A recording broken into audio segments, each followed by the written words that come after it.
오늘의 부동산 뉴스, 나나의 부동산. 구독, 좋아요 눌러주세요. 나나부동산의 나나입니다. 오늘의 부동산 뉴스 전해드릴게요. 오늘 뉴스도 프린세스님하고 같이 전해드리겠습니다. 안녕하세요, 프린세스입니다. 반가워요. 나나님, 오늘의 뉴스는 어떤 소식이죠? 오늘의 뉴스는 바로 폐업하는 공인중개사무소가 증가하고 있다는 뉴스입니다. 일단 관련 내용부터 먼저 전해드리겠습니다.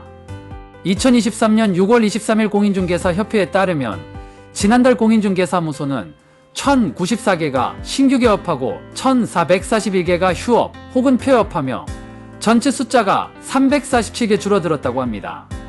특히 폐업 수는 1323개로 지난해 같은 달 727개보다 2배 가까이 늘었다고 합니다. 여기서 눈여겨봐야 할 것은 5월 이사철에 문을 닫은 공인중개사무소가 개업 숫자를 넘어선 것은 2015년 집계 이후 처음이라고 합니다.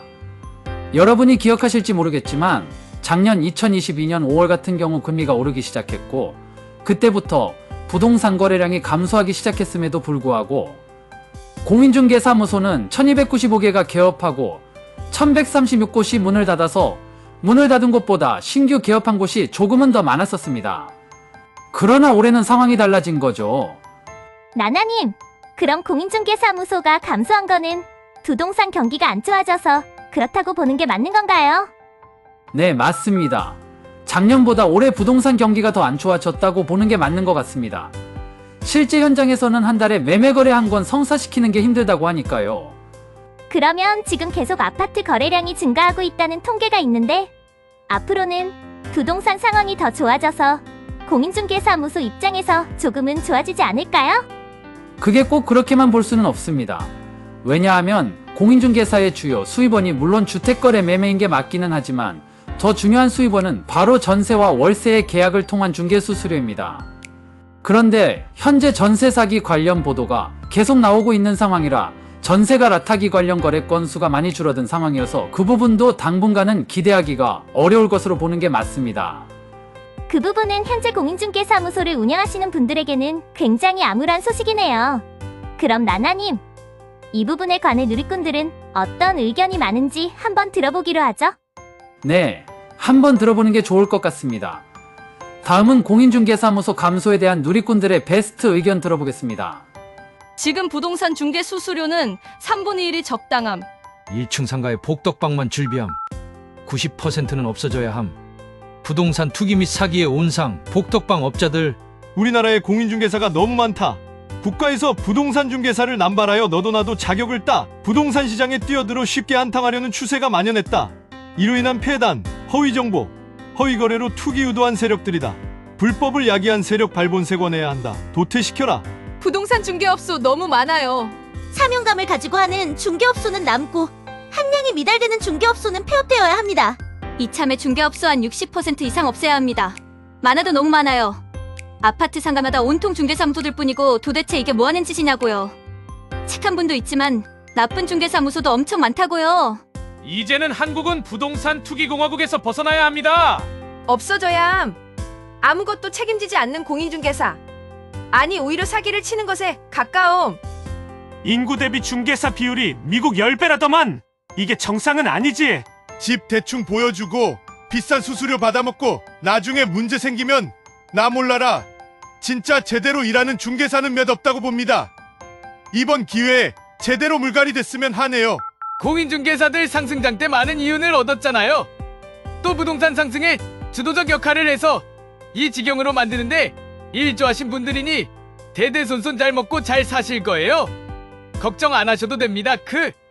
와우, 누리꾼들이 공인중개사 분들에게 화가 많이 나 있네요. 그런데 나나님, 저는 이해가 안 가는 게 왜 이렇게 누리꾼들이 공인중개사 분들에 대해 화가 많이 나 있죠? 저는 잘 모르겠는데 그 이유를 어떻게 봐야 하나요? 사실 누리꾼들이 공인중개사에 대해서 나쁜 감정을 가진 이유는 이전까지는 중개수수료 문제가 제일 컸습니다. 그러나 이게 최근 들어 상황이 좀 바뀌었습니다. 그게 무슨 말씀인지 자세하게 설명 좀 해주실래요? 중개수수료가 비싸면 얼마나 비싸고 또 최근 들어 상황이 바뀌었다는 건 어떻게 바뀌었다는 건가요? 네, 일단 먼저 수수료율이 비싸다 싸다를 이야기하려면 먼저 비교 대상이 있어야 되겠죠. 그냥 간단하게 미국하고 비교를 해볼게요. 미국과 우리나라는 조금 방식이 다르기는 하지만 그냥 이해를 위해서 미국과 한번 비교해서 설명드릴게요. 미국은 공인중개사무소의 수수료율이 최대 6%이고 우리나라는 최대 0.9%입니다. 그리고 미국의 경우 일반적으로 매도인이 중개 수수료를 부담하는 방식이지만 우리나라의 경우에는 매도인과 매수인 모두가 부담해야 하기 때문에 수수료율이 최대 0.9%라고 하지만 두 개를 곱하면 최대 1.8%가 됩니다. 아, 미국은 매도인만 수수료를 내면 되는군요. 그건 몰랐네요. 예를 들면 10억짜리 아파트를 계약한다고 가정했을 때 미국과 우리나라의 중개 수수료를 계산해보면 우리나라는 최고 900만 원인데 이걸 매도인 매수인 양쪽에서 다 받기 때문에 1,800만 원을 벌어들이는 구조입니다. 미국은 일반적으로 매도인에게서만 최대 6천만 원을 받는 구조입니다. 아니, 지금 나나님의 말씀을 들으면 우리나라보다 미국이 엄청 높은데요? 우리나라가 최대 0.9%이고 미국이 최대 6%라면 거의 6배 이상 차이가 나는데 그러면 우리나라의 수수료율은 엄청 저렴한 거 아닌가요? 그런데 왜 이렇게 수수료율이 높다고 하는 거죠? 이해가 안 되네요. 공인중개사무소 입장에서는 상당히 억울할 것 같은데요. 어마어마한 차이죠. 이게 단순히 중개 수수료율만 보면 미국이 우리나라보다 압도적으로 높습니다. 그러나 서비스의 수준을 생각하면 아마 생각이 달라질 겁니다. 그것도 아주 많이 달라질 겁니다. 서비스 수준이 얼마나 차이가 나길래 그런 말씀을 하는지 궁금한데요. 미국의 공인중개사무소 서비스 수준이 우리나라하고 어떻게 다른가요? 정말 6배 이상 차이가 날 만한 서비스의 수준의 차이가 있나요? 예, 물론입니다. 지금 제 이야기를 들어보면 프린세스님도 생각이 좀 달라지실 겁니다. 일단 그 전에 프린세스님에게 한번 물어볼게요. 프린세스님 같은 경우 집을 구하실 때 공인중개사무소를 이용하시죠? 네, 물론이죠. 그럼 공인중개사무소가 어떤 서비스를 제공했는지 기억하십니까? 그냥 제가 부동산에 전화해서 집 있냐고 물어봐서 그 집이 있다고 하면 그 집 보여주고 그 집이 집 마음에 들면 계약서 작성해주고 생각나는 건 이 정도인데요. 그렇죠. 우리나라 공인중개사가 제공하는 서비스는 솔직히 인터넷에 매물 올리고 집 한번 보여주고 계약서 작성해주는 게 전부입니다. 그 중에서 공인중개사분들마다 약간의 서비스 질의 개인차야 있겠지만 솔직히 제공하는 서비스의 종류는 그게 전부입니다. 듣고 보니 그렇기도 하네요. 그래서 일반인들 입장에서는 공인중개사가 하는 일도 없이 너무 비싼 수수료만 받는 거 아니냐 해서 이전에 국민청원까지 올라온 적이 있었습니다. 그러면 미국의 공인중개사는 어떤 서비스를 제공하나요? 우리나라하고 정말 많은 차이가 나나요? 네, 물론입니다. 미국의 경우 부동산 중개는 전수계약 형태로 이루어집니다. 부동산 컨설팅 자료 제공부터 금융과 임대차, 세금과 법무 등을 모두 중개회사에서 처리해줄 뿐만 아니라 매물하자 역시 중개업체가 책임지고 해결해줍니다. 즉 계약한 집에 어떤 문제가 발생하면 중개한 업체가 책임을 지고 반드시 그 문제를 법적인 부분까지 끝까지 해결해주는 방식입니다. 그러나 우리나라는 거래사고가 발생하면 최대 1억 원 한도 범위에서 제한적으로 보상하게 되어 있고 매물의 하자에 대해서는 사실상 책임을 지지 않습니다. 정말 우리나라는 집에 문제가 생겼을 때 공인중개사무소에서는 책임을 지지 않나요? 네, 예를 들어 볼게요. 만약 계약을 하고 아파트에 들어갔는데 천정에서 물이 새는 경우가 발생했다고 가정해보세요. 미국은 이런 경우 부동산을 중개한 업체에 전화를 하면 중개업체에서 신속하게 처리해주는 방식입니다. 그러나 우리나라는 그냥 본인이 해결해야 합니다. 공인중개사무실에 전화해봐야 그냥 그런 거는 계약하기 전에 사전에 확인하지 못한 당사자의 잘못으로 넘기는 게 일반적입니다. 가끔 정말 양심 있는 분들이 계셔서 그런 문제에 적극적으로 개입해주는 분들이 계실 수는 있겠지만 아까의 누리꾼들의 댓글을 보셨듯이 그런 분들 거의 없습니다.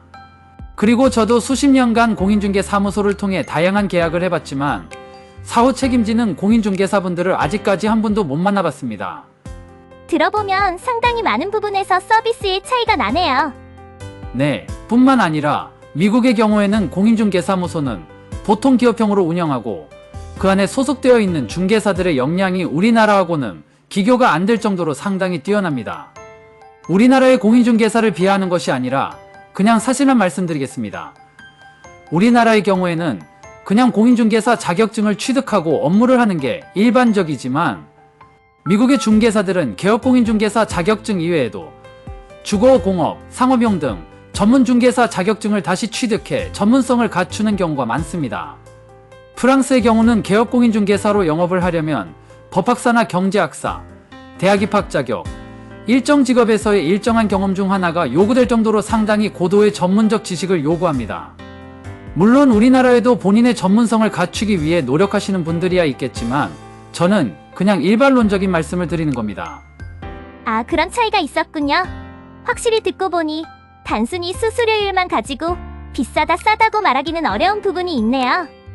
그리고 우리나라의 경우 단순히 계약서만 작성해주고 비싼 수수료만 받는 구조이기 때문에 일반인들 입장에서는 중개 수수료가 상당히 아깝다고 생각할 만한 부분이 있어 보이고요. 네, 맞습니다. 그러나 지금 누리꾼들이 공인중개사 분들에게 안 좋은 감정을 가지고 있는 이유가 단순히 중개 수수료가 비싼 것 때문은 아니라는 게 문제입니다.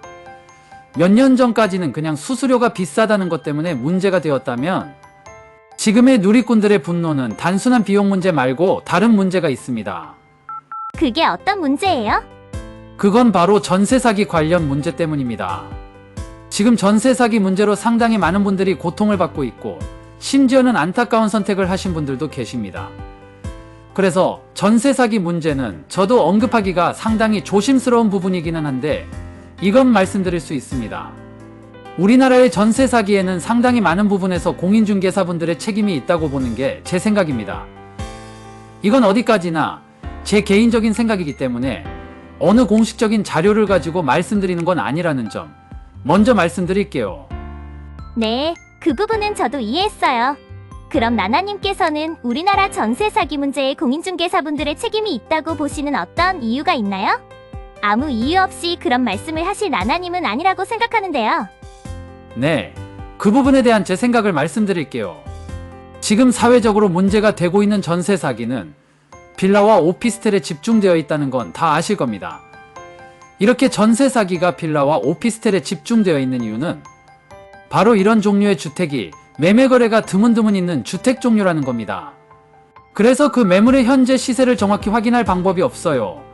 이런 상황에서 전세를 구하는 사람의 입장에서는 정확한 전세금의 규모를 파악하기가 어려워요. 특히 이번에 피해를 보신 분들 중에 상당수가 부동산 관련 정보가 취약한 사회초년생들이라는 게 큰 문제입니다.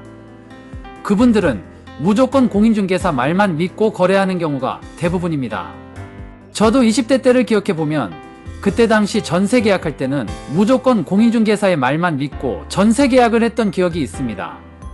만약 현재 전세 사기로 문제가 되는 매물에 대해서 공인중개사분들이 사전에 위험성을 전세 세입자에게 고지해 주었다면 문제가 지금처럼 많이 번지지는 않았을 겁니다. 게다가 지금 엄청난 문제를 야기한 인천의 빌라왕 때문에 발생된 빌라 전세 사기 같은 경우에는 건물주가 공인중개사를 직접 고용해서 사기를 벌인 정황이 있고요. 그런 문제가 있었군요. 그런데 사실 공인중개사 분들도 그게 전세 사기 피해가 발생할지 안 할지는 몰랐던 게 아닐까요? 그냥 갑자기 부동산 가격이 하락하니 어쩔 수 없이 전세 사기 문제가 발생한 게 아닐까요? 물론 프린세스님처럼 생각할 수도 있을 겁니다. 그러나 공인중개 업무를 1년 이상 하신 분들이라면 현재 매물로 나온 물건의 위험성을 모른다는 것은 말이 안 됩니다. 왜냐하면 지금 전세 사기가 발생한 가장 큰 문제가 바로 매매 금액 대비 상당히 비싼 금액의 전세 계약을 맺었다는 겁니다. 어떤 경우는 더 비싼 경우도 있습니다. 빌라 같은 경우는 매매가 평소 잘 되는 것들이 아니라서 사회초년생이 그 매매 금액을 알 수도 없고 그 빌라의 적정한 전세 금액이 얼마인지 알기가 솔직히 어렵습니다. 그냥 공인중개사 말만 믿을 수밖에 없어요. 공인중개사라면 전세 비율이 매매 가격의 70%를 넘으면 그 매물이 위험성이 있다는 걸 압니다. 생각을 해보세요. 1억짜리 빌라에 1억 2천 주고 전세 계약을 알선해주는 공인중개사가 말이 됩니까? 이건 상식적으로 그 매물을 알선한 공인중개사가 그냥 수수료 욕심에 위험성을 알고서도 세입자를 안심시키고 계약을 체결시켰다고 밖에 이야기가 안 됩니다. 이런 부분 때문에 일반 누리꾼들이 공인중개사무소의 경영난에도 그분들의 어려움을 공감해주지 않는 이유입니다. 그래도 모든 공인중개사분들이 그렇게 나쁜 분들은 아닐 것 같은데요. 그냥 몇몇 이기적인 분들 때문에 다른 공인중개사분들이 욕을 먹고 있는 게 저는 좀 안타깝네요. 그건 크리스탈님의 말씀이 맞을지도 모릅니다. 그러나 이건 이렇게 생각해 보셔야 합니다. 우리나라의 공인중개사가 본인들이 하는 업무에 비해 받아가는 수수료가 너무 많다는 것은 국민청원에 올라올 정도로 많은 분들이 공감하는 내용입니다. 거기다가 이후 문제가 발생했을 때 나 몰라라 하는 경우가 태반입니다. 이건 거의 모든 공인중개사에게 해당하는 이야기라고 저는 생각합니다. 이 비판을 피할 수 있는 공인중개사는 대한민국에 상당히 극소수일 거라고 생각합니다. 그런 상황에서 전세 사기 문제에 공인중개사가 엮여 있다는 뉴스가 보도되고 공인중개사가 조금만 신경 써서 전세 매물을 확인해 주었다면 전세 사기를 피할 수 있던 상황도 결국 세입자에게 위험성을 제대로 사전고지해 주지 않아 많은 젊은 분들이 평생 모은 전세보증금을 하루아침에 날리게 된 상황들이 발생하고 있습니다. 이런 상황에서 일반인 분들이 공인중개사분들을 좋게 보기는 어렵고 보기에 따라서는 솔직히 전세 사기 공범으로까지도 볼 수 있는 상황입니다. 왜냐면 분명히 위험한 매물은 공인중개사 입장에서 보면 알거든요. 그냥 그런 매물에 대해서는 위험성을 고지만 해주면 됩니다. 그냥 한마디면 됩니다. 이 물건은 위험하니 주의하셔야 합니다라는 한마디면 됩니다. 그러면 세입자 입장에서 그 전세 계약을 할지 안 할지를 선택할 수 있게 되겠죠. 그러나 그런 말을 잘 안 하죠. 왜냐고요? 그런 말을 하는 순간 거래가 불발될 수도 있고 그러면 중개 수수료가 날아가기 때문이죠.